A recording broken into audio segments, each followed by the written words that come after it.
El embrujo de Milciades, Oboe, Úrsula, 100 años, Soledad Macondo, Úrsula, 100 años, Soledad Macondo. Que no tienen colegio, que no tienen salud, por aquellos que están abandonados. Oremos por nuestros maestros, porque ellos nos enseñan cada día lo que tenemos que aprender. Oremos por las hermanas, para que ellas como religiosas nos den testimonio de Jesús resucitado. Oremos por las vocaciones a la vida religiosa, para que tengamos jóvenes, hombres y mujeres para el sacerdocio y la vida religiosa. Te lo pedimos por Jesucristo nuestro Señor. Amén.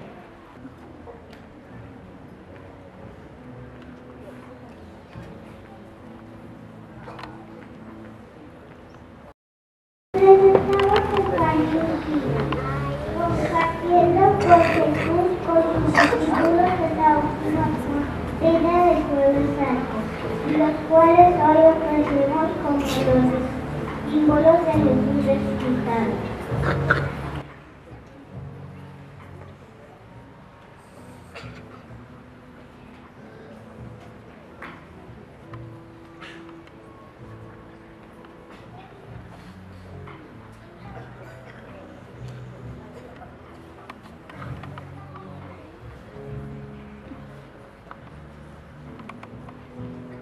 Te ofrecemos este corazón que simboliza una gran verdad.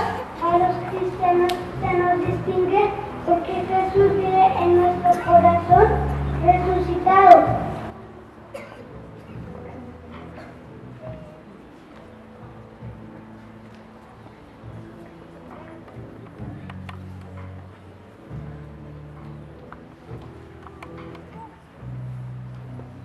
Señor, te entregamos esta luz, tu luz de vida, la que tomaremos como guía en el camino a recorrer por cada uno de nosotros en la búsqueda de nuestra propia resurrección.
Ya gastada del transporte rojo y el trancado amarillo de los taxis, que no permiten entender el amarillo de las mariposas enamoradas, de las hojas amarillas que reposan en una muerte, del amarillo almendro epistolar.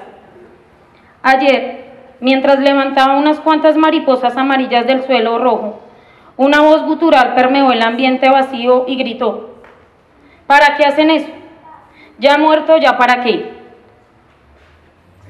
¿No le hicieron un homenaje cuando estaba vivo? ¿Ya para qué? Levanté mi rostro de histérica contrariedad y sonreí nostálgicamente. Los vientos helados propios del cuarto mes recuerdan las muertes de seres casi mitológicos y otro tanto legendarios. Las muertes literariamente abrileñas parecen haber confluido. Miguel de Cervantes Saavedra, 23 de abril. Maurice Dro, 14 de abril. Cantinflas, 20 de abril. Jesús Franco, 2 de abril. Y sí, Gabriel García Márquez, 17 de abril.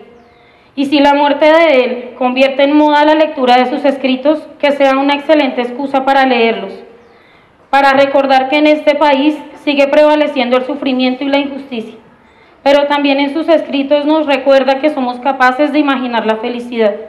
Bienvenidos a la celebración del Día del Idioma.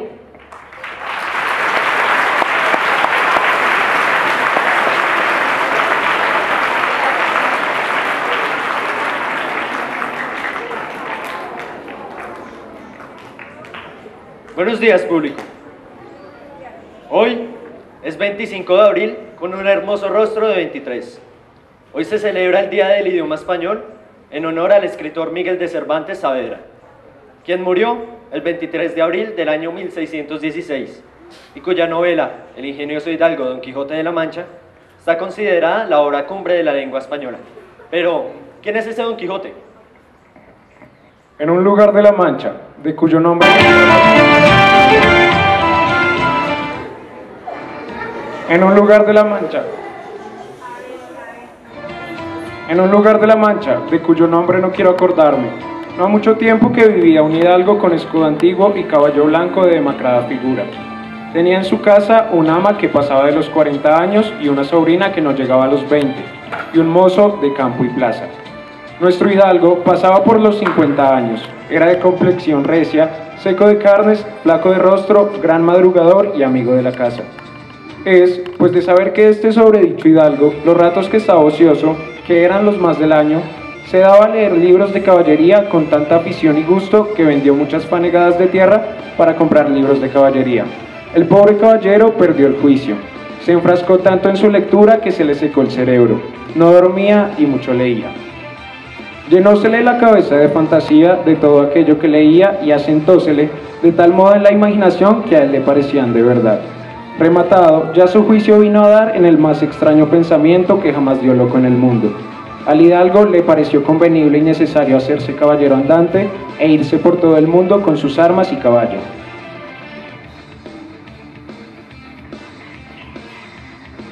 A buscar aventuras para enaltecer mi gloria y darle crecimiento a mi república.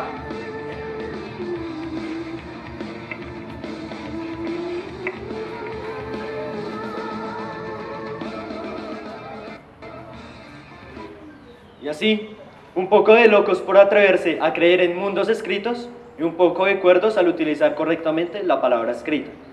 Y hablada, los estudiantes nominados a la mención de reconocimiento por su desempeño en el área de español son: 1 minuto, señor. Usted está confundiendo la palabra nominados con nominate, una palabra del inglés que significa postular, pero en el español nominar significa nombrar, por lo cual la expresión correcta sería: los postulados a la mención de honor, a la mención de reconocimiento por su buen desempeño en el área de español son.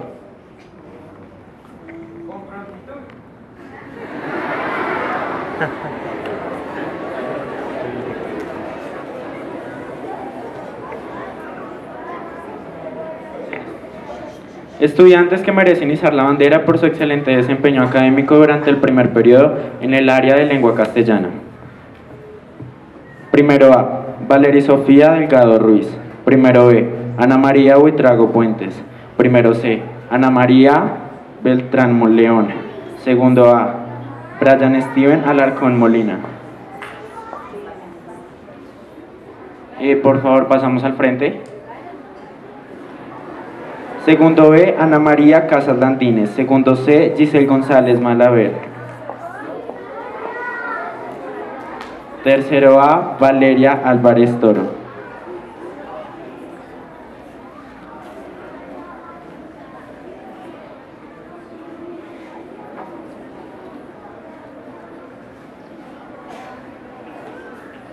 Tercero B, Laura Isabela Espitia. Tercero C, Vanessa Corredor Arango. Cuarto A, Laura Manuela Alemán. Cuarto B, Juana Valentina Zamudio Bravo. Cuarto C, María Camila Sarmiento Millán. Quinto A, Ana María Castellanos Contreras. Quinto B, Valentina Torres. Sexto A, Juan Camilo Jaramillo Rojas. Sexto B, Mariana Sánchez Rodríguez. Sexto C, Gerson Emilio Méndez Blandón. Séptimo A, Laura.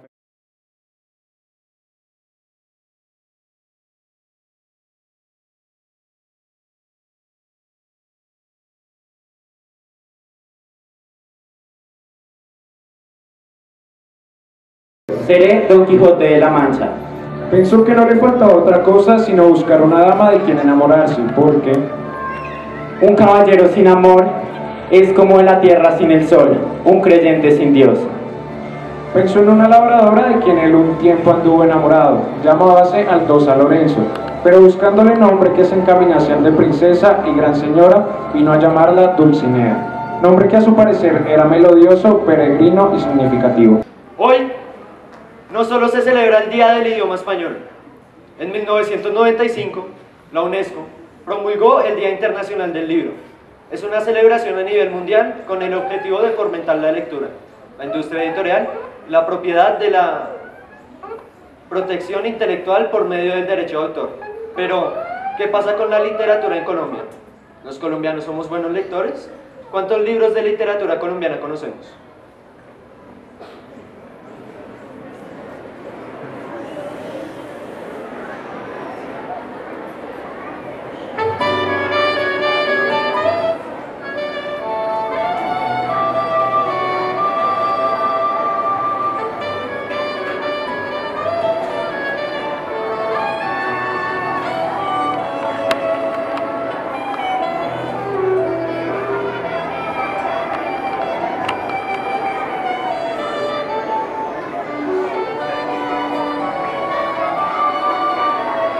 Movimientos poéticos en Colombia.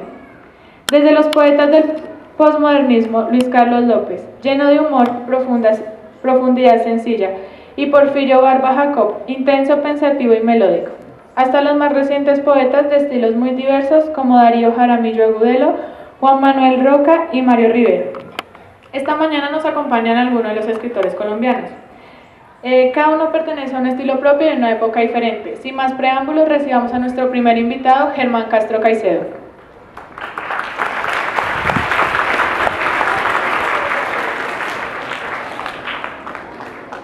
Nació en Zipaquirá en 1940 y una de sus más grandes obras ha sido La Bruja, que luego fue adaptada a la televisión por Caracol. Cuéntenos, ¿cuál es la trama de La Bruja? Buenos días. Más que un tratado de brujería, es una historia que deja al descubierto la influencia del narcotráfico en la clase política colombiana. Las primeras publicaciones de La Bruja fueron retiradas. ¿Podría contarnos algo sobre eso? Por supuesto, yo no tengo por qué ocultar la verdad. Fue debido a una demanda de la familia del narcotraficante Jaime Bulnes por censura y por protección a ellos. Además, recibí 3 tutelas por violar la privacidad de algunos periodistas colombianos. Muchas gracias. Rafael Pombo.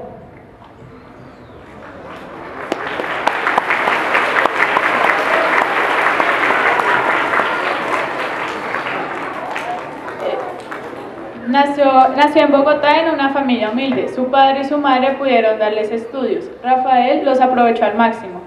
Ganó varios títulos en matemáticas, pero aquello que le apasionaba era la escritura. Estudió caligrafía y poesía. Ahí empieza su gran aventura. Cuando inicié en la literatura, escribí tanto para adultos como para niños, pero no les niego que me parecía muy divertida esta clase de literaturas, escribir para ellos. Lo que más me gustaba era ver cómo cada niño recitaba mis poemas con una gran sonrisa en su rostro. Les cuento, además de descubrirme, descubrí una gran forma de hacer críticas a la sociedad. Terrible, ¿no? Como en La pobre viejecita, donde criticó la sociedad y el consumismo. Miren ustedes, todavía lo seguimos haciendo. El hijo de Rana, Rin Renacuajo, salió esta mañana muy tieso y muy mal, con pantalón corto, corbata a la moda, sombrero encintado y chupa de boda. Muchacho, no salgas, le grita mamá, pero él hace un gesto y orondo se va.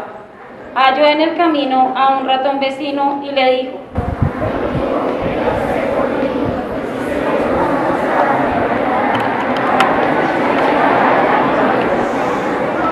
a poco llegaron y avanza ratón, estiras el cuello, coge el aldabón, da 2 o 3 golpes, preguntan. Yo, doña ratona, beso a usted los pies.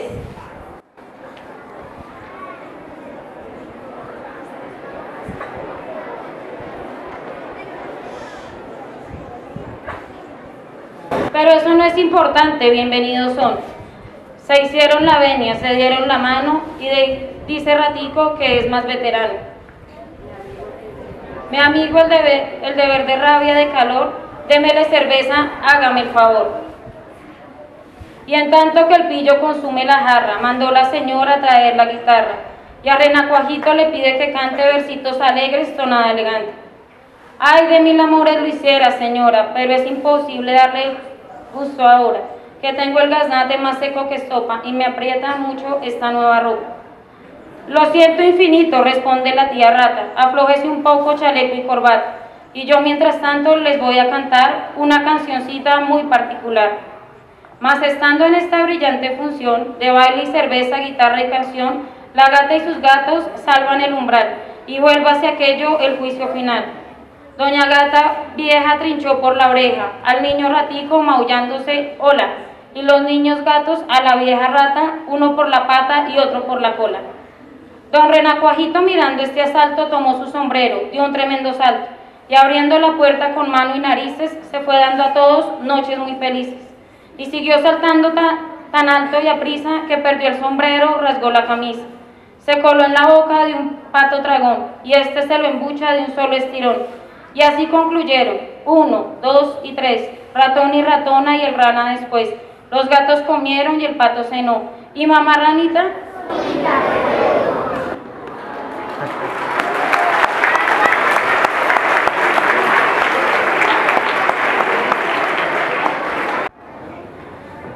Te puedo contar que en mi casa había libros, en la mesita de noche había libros, en el sofá había libros. Ahora se ve un libro, por ejemplo, en la mesita de noche y se cree que es desorden, lo envían a un cajón y nadie más vuelve a saber sobre el libro. ¿Usted intenta decirnos que esto solo se da en las casas? No, señora. Este problema también viene arraigado desde la parte del colegio. ¿Por qué desde la parte del colegio? Bastante simple. La literatura la enseñan como si fuera un castigo, es decir, el niño hizo tal fechoría y le ponen a leer 20 y tantas páginas de un libro.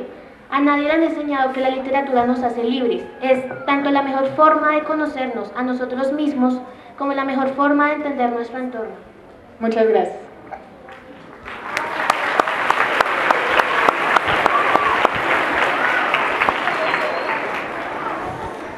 Uy, con tanto que nos aumentaron el salario mínimo y yo ya ando botando la plata. Pero nunca había visto este billete de cerca. ¿Quién es ese tal José Asunción Silva?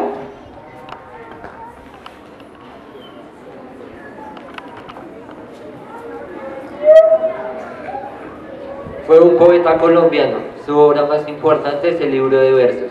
Fue uno de los escritores más influyentes del modernismo.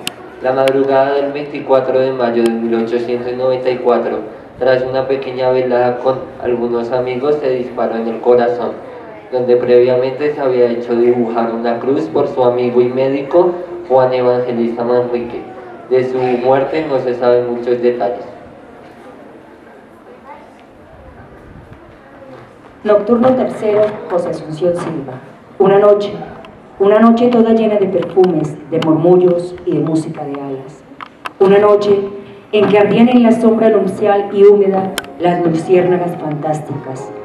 A mi lado, lentamente, contra mí ceñida toda, muda y pálida, como si un presentimiento de amarguras infinitas hasta el más secreto fondo de las fibras te agitara, por la senda florecida que atraviesa la llanura florecida. Caminabas, y la luna llena, por los cielos azulosos, infinitos y profundos, esparcía su luz blanca. Y tu sombra, fina y lánguida, y mi sombra, por los rayos de la luna proyectada, sobre las arenas tristes,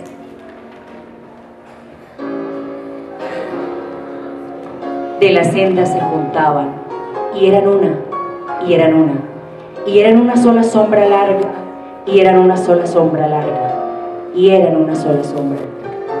Esta noche, solo el alma se llena de las infinitas amarguras y agonías de tu muerte, separado de ti misma por la sombra, por el tiempo y la distancia, por el infinito negro donde nuestra voz no alcanza, solo y mudo por la senda caminaba. Se oían los ladridos de los perros a la luna pálida y el chillido de las ranas. Sentí frío, era el frío que tenían en la alcoba, tus mejillas y tus sienes y tus manos adoradas, entre las blancuras níveas de las mortuorias sábanas. Era el frío del sepulcro, era el frío de la muerte, era el frío de la nada. Y mi sombra, por los rayos de la luna proyectada, iba sola, iba sola, iba sola por la estepa solitaria. Y tu sombra, esbelta y ágil, fina y lánguida, como esa noche tibia de la muerte primavera, como esa noche llena de murmullos, de perfumes y de música de alas. Se acercó y marchó con ella, se acercó y marchó con ella, se acercó y marchó con ella, oh las sombras enlazadas, oh las sombras que se buscan en las noches de negruras y de lágrimas.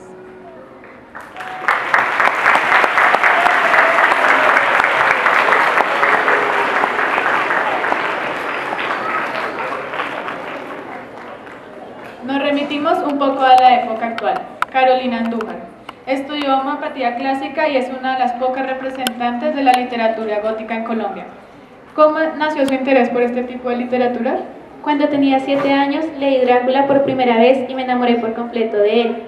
Gracias a que mi papá es húngaro, tengo un gran conocimiento cultural a nivel global.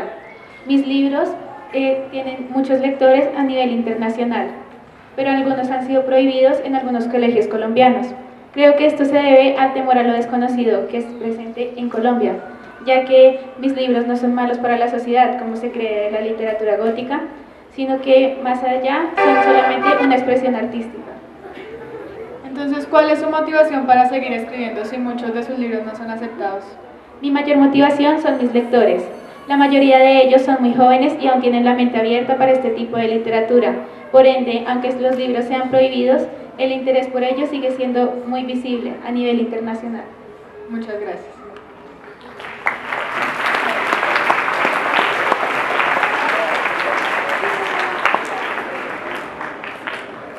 Y cómo no citar a Gabriel García Márquez, el único Nobel que ha tenido este país. Decir que no nos gusta que no lo hemos leído porque no nos gusta ese autor, no más excusas, no mentiras. Un momento, señorita. Al decir no hay excusas o mentiras, está confundiendo la expresión excusa con pretexto, pues excusa se refiere a una razón verdadera y pretexto a una razón falsa. ¿Entendido? Sí, profesor. No más pretextos o mentiras para no leer las obras del Nobel Gabriel García Márquez. Con prontitud. Excepto el oficio en sí. Cómo se desenglosa el reportaje en sí, cómo se llega a esa historia, cómo se conoce esa historia y todos sus detalles. Pero se escriben buenos reportajes en todos los países de Latinoamérica y además también hay buenos especialistas en el periodismo. Nómbreme uno. Sin el Mateo de Colombia están Germán Castro Caicedo, Guillermo Vargas y... Pero me estás nombrando a los buenos, y esa no es la regla, sino la excepción. Todos los escritores alguna vez en su vida han querido escribir alguna historia, pero que quizás nunca escribirán. En su caso, ¿cuál es esta? En cada momento me surgen ideas, pero no tomo notas de ellas porque si no me prestaré más atención a las notas y no a la historia como tal. De todos modos, si una historia es buena, se impone por sí sola. ¿Cómo ve el amor en este momento? Como a los 18, entre los 15 y 18 años, como la cosa más maravillosa sobre la tierra. Entonces, ¿cuál es su mayor problema al escribir? El mayor problema es cuando no sabes si te mientes a ti mismo, porque cuando te mientes a ti mismo le estás mintiendo al lector, y el lector no perdona una mentira en cualquier historia. ¿Se ha descubierto mintiéndose a sí mismo? Claro, todos los días uno encuentra que para hacer una buena historia hay que conocer primero, bueno, tener bien claro lo que se quiere hacer. Sigue preguntándose cada mañana frente al espejo quién es y cuál es su papel en el mundo. Nunca lo he hecho porque siempre lo he sabido. Soy el hijo del telegrafista de Aracataca. ¿Cómo es la situación en América Latina? En la actualidad, pues, América Latina está en busca de la felicidad, de todos modos. Pero la política es algo en lo que nadie cree ahorita. ¿A quién citaría como un buen escritor? A Dante, a Cervantes, a Juan Rulfo, grandes que me están esperando desde hace rato allá arriba. ¿Cómo se ve a sí mismo en este momento? Más simpático y más guapo que nunca. Muchas gracias. Sí, bien.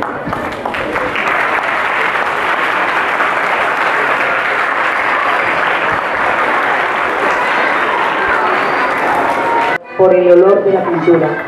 Alguna vez las había sentido revoloteando sobre su cabeza en la penumbra del cine. Pero cuando Mauricio Babilonia empezó a perseguirla, como un espectro que solo ella identificaba en la multitud, comprendió que las mariposas amarillas tenían algo que ver con él.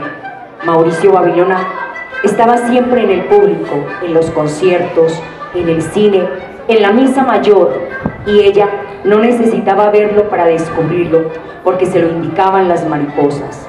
Una vez, Aureliano II se impacientó tanto con el sofocante aleteo que ella sintió el impulso de confiarle su secreto, como se lo había prometido, pero el instinto le indicó que esta vez él no iba a reír como de costumbre. ¿Qué diría tu madre si lo supiera? Una mañana, mientras podaban las rosas, Fernanda lanzó un grito de espanto e hizo quitar a Meme del lugar en que estaban las mariposas. Meme las vio como si hubieran nacido de pronto en la luz y el corazón le dio un vuelco. En ese momento entraba Mauricio Babilonia con un paquete que, según dijo, era un regalo de Patricia Bravo.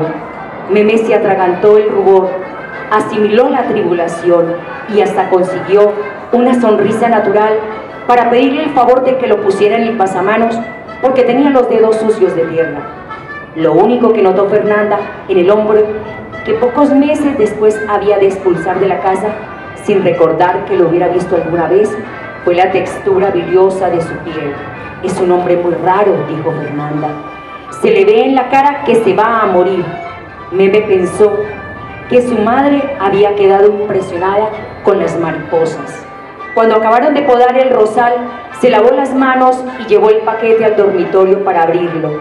Era una especie de juguete chino, compuesto por 5 cajas concéntricas y en la última una tarjeta laboriosamente dibujada por alguien que apenas sabía escribir: nos vemos el sábado en el cine.